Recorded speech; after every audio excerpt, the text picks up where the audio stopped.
நான் சமீபத்தில் இந்த பேண்டமிக் பீரியடுக்காக சொல்லிட்டு இருக்கேன், எல்லாருக்கும் சொல்றேன். வாழ்க்கை நம்மை போட்டு துவச்சி எடுத்திருக்கு.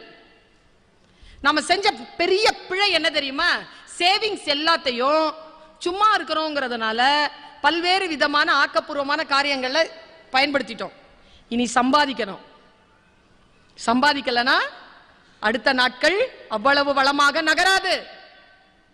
பூமியில் 8வது முறை தடுக்கி விழுந்தவனை பார்த்து பூமி தாய் கேட்டாளாம், 7 முறை ஏற்கனவே எழுந்து நின்றவன் அல்லவா நீன்னு. எழுந்து நிற்கிறது இருக்குல்ல, நான் உங்களுக்கு ஒரு வாய்ப்பு சொல்றேன். இன்னைக்கு நைட் முடிஞ்சா பெண்கள் முக்கியமா நான் ஒரு டோர்னமெண்ட் சொல்றேன். Just go and watch that tournament. ஒலிம்பிக்ல சாக்ஷி மலிக்னு ஒருத்தங்க, அவங்க பிரான்ஸ் வாங்கிட்டு வந்தாங்க. சிந்துவை பத்தி நம்ம பேசுறோம் நிறைய, சாக்ஷி மலிக் பத்தி பேசுறதே இல்லை நாம. அதுல ஒரு பாலிடிக்ஸ் இருக்கு. மெய்தீண்டல் அந்த போட்டி, மெய்தீண்டல் போட்டியில தான் அவங்க அடிச்சாங்க பிரான்ஸ். இன்னைக்கு போய் லாஸ்ட் அந்த டோர்னமெண்ட் மட்டும் போட்டு பாருங்க. இன்னைக்கு கூட நிறைய பேர் சொன்னாங்க வரும் வழியில, மன சோர்வா இருக்கும்போது உங்க பேச்சை கேட்பேன் மேடம்னு.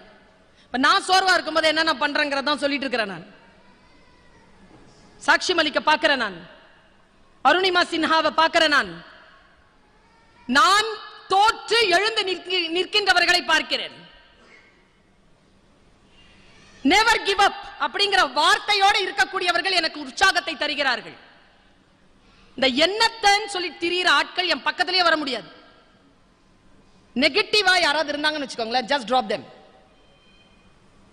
அவங்க கூட இருக்காதீங்க.